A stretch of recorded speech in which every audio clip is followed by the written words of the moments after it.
రాష్ట్రంలో కూటమి ప్రభుత్వం చేస్తున్న కుట్రలు అరాచకాలు రోజురోజుకి పెరిగిపోతున్నాయని విశాఖ జిల్లా వైసీపీ అధ్యక్షుడు కేకే రాజు అన్నారు.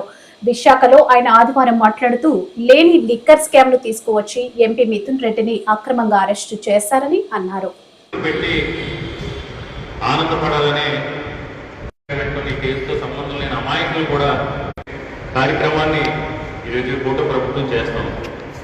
గడిచిన కూటమి ప్రభుత్వం అధికారంలోకి వచ్చిన తర్వాత గడిచిన 13 నెలల కాలంగా ఎన్నికలకు ముందించిన హామీలను అమలు చేయలేక సంపద సృష్టిస్తా ఉన్న సంపదను సృష్టించలేక సంక్షేమ పథకాల అమలు విషయంలో ప్రజల దగ్గర నుంచి పెద్ద ఎత్తున వ్యతిరేకత ఎదుర్కొంటున్న తరుణంలో ప్రజాక్షేత్రంలో ఈరోజు తెలుగుదేశం నాయకులు పర్యటించే పరిస్థితులు కానీ తిరిగే పరిస్థితులు కానీ లేక కేవలం రాజకీయాల్ని పక్కదో పట్టించాలన్న ఉద్దేశంతో అధికారం చేపట్టిన రోజు నుంచి ఈ రోజు వరకు కూడా ప్రతి నెపాన్ని ఈ రాష్ట్రాన్ని అప్పుల కుప్పగా మార్చారు. నాకేం అర్థం కావట్లేదు. ఈ రాష్ట్రంలో నేను మీకు ఏదైనా చేయాలి, నాకెవరో కూడా అప్పులు ఇచ్చే పరిస్థితులు లేవు. నేనేదో కింద మీద పడదాం అనుకున్నా సరే, ఏదో రకంగా అప్పు చేసినా సరే మీకు ఇచ్చి ముఖ్యమంత్రి గారే చెప్తే దీని అర్థమే వచ్చిన ఒక ముఖ్యమంత్రి స్థాయిలో ఉన్న వ్యక్తి, 40 సంవత్సరాలు రాజకీయాలు ఉందని చెప్పుకునే వ్యక్తి ఈ రాష్ట్రానికి రాష్ట్ర ప్రభుత్వానికి అప్పులు ఉంటే ఇచ్చే పరిస్థితుల్లో మమ్మల్ని ఎవరూ నమ్మట్లేదని చెప్తే మీరే అభద్రతా భావంలో ఉంటే రేపొద్దుట ప్రజలు ఏమవుతారు? వీటన్నింటినీ కూడా దృష్టిలో పెట్టుకుని మీరు చేస్తున్న కార్యక్రమాలను ఎప్పటికప్పుడు ఎండగడుతూ మీరు ప్రజలు కూటమి ప్రభుత్వం ముఖ్యమంత్రి చంద్రబాబు నాయుడు గారు ఎన్నికలకు ముందు ప్రజల్ని మోసం చేసిన తీరుని ప్రజాక్షేత్రంలో ఎప్పటికప్పుడు ప్రశ్నిస్తూ ప్రజల పక్షాన నిలబడి ప్రజాస్వామ్యంగా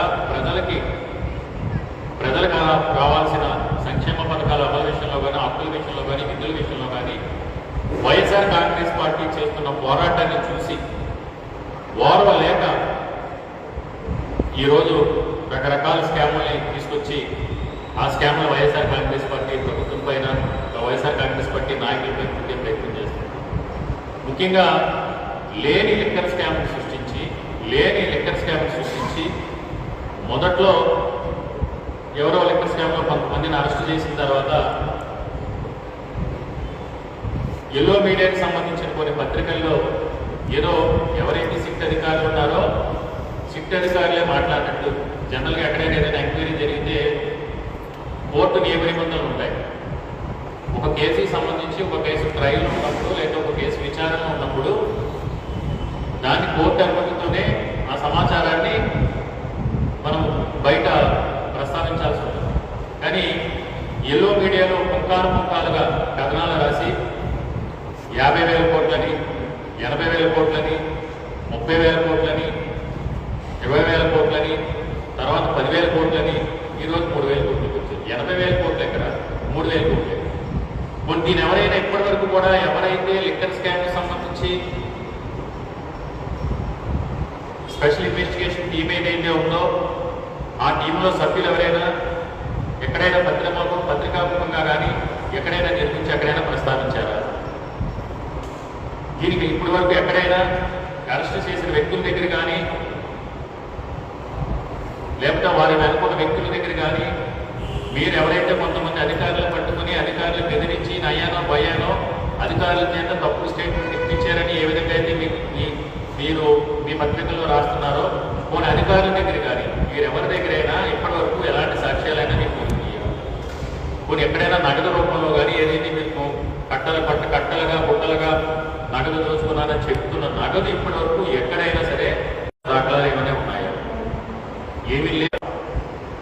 కేవలం డబుల్ ఇంజిన్ సర్కార్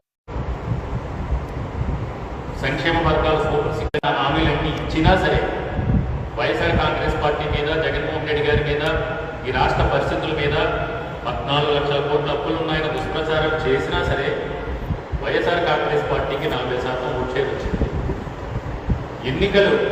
ఎన్నికలు జరిగి 164 స్థానాలు మేము కైవసం చేసుకున్నా సరే 3 నెలల జగన్మోహన్ రెడ్డి ఎక్కడ ప్రజాక్షేత్రంలోకి వెళ్ళినా తండోపతండాలుగా జగన్మోహన్ రెడ్డి గారి వెనకాల వేలాదిగా జనం తరలి వస్తూ ఉన్నారు. కాబట్టి ఏదో రకంగా వైఎస్ఆర్ కాంగ్రెస్ పార్టీని నిర్వీర్యం చేయాలి అనే ఉద్దేశంతో ఈరోజు ఇప్పటి వరకు ఎలాంటి ఆధారాలు లేకపోయినా సరే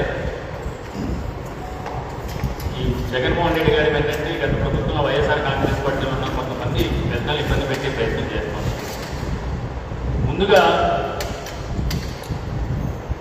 ఇది ఏదైతే వ్యవహారాలు చేస్తున్నారో ముందుగా లీక్లు ఇవ్వడం ఎల్లో మీడియాలో ఈ స్కామ్ల గురించి.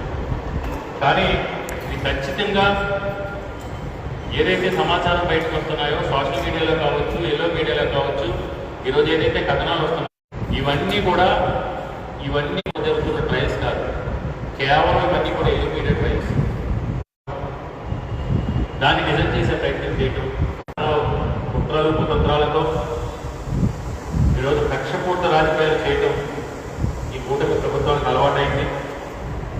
ముఖ్యంగా చంద్రబాబు నాయుడు గారు ఆ రోజు ఎన్టీ రామారావు గారిని ఎన్ని కోట్లు పొడిచి తెలుగుదేశం పార్టీని కైవసం చేసుకున్న దగ్గర నుంచి ఈ రోజు వరకు కూడా ఈ రాష్ట్ర ప్రజలకి ఇచ్చిన హామీల విషయంలో, వాగ్దానాల విషయంలో, ఇచ్చిన మాట విషయంలో ఈ రాష్ట్ర ప్రజలు వెనుకోడు చూశారు. ఈరోజు మొన్న మేము తల్లికి వందనానికి సంబంధించి వెన్నుపోటు దినం పేరుతో మీరు చేసిన చర్యలు గుర్తు చేస్తూ ప్రజాక్షేత్రంలో మేము పోరాటం చేశాం కాబట్టే ఈరోజు అరకొరగా తల్లికి వందనం పథకాన్నైనా సరే ఈరోజు ప్రజలకు ఇచ్చే ప్రయత్నం, ఆ తల్లులకి లేకపోతే విద్యార్థులకి మొత్తం మేరకైనా న్యాయం జరిగే ప్రయత్నం చేసింది. మేము ప్రతిపక్షం అంటేనే ప్రజాపక్షం. 2014 నుంచి 2019 వరకు కూడా అప్పుడు మీ కూటమి ప్రభుత్వం అధికారంలో ఉన్నప్పుడు కూడా మీరు ఇదే విధంగా ప్రత్యేక హోదా తీసుకొస్తామని, స్పెషల్ ప్యాకేజ్ తీసుకొస్తామని, అయితే ప్రత్యేక రైల్వే జోన్ తీసుకొస్తామని, ఉమ్మడి సర్కారు వస్తే ఇదే విధంగా ప్రజల్ని మభ్యపెట్టి ఎన్నికల్లో గెలిచిన తర్వాత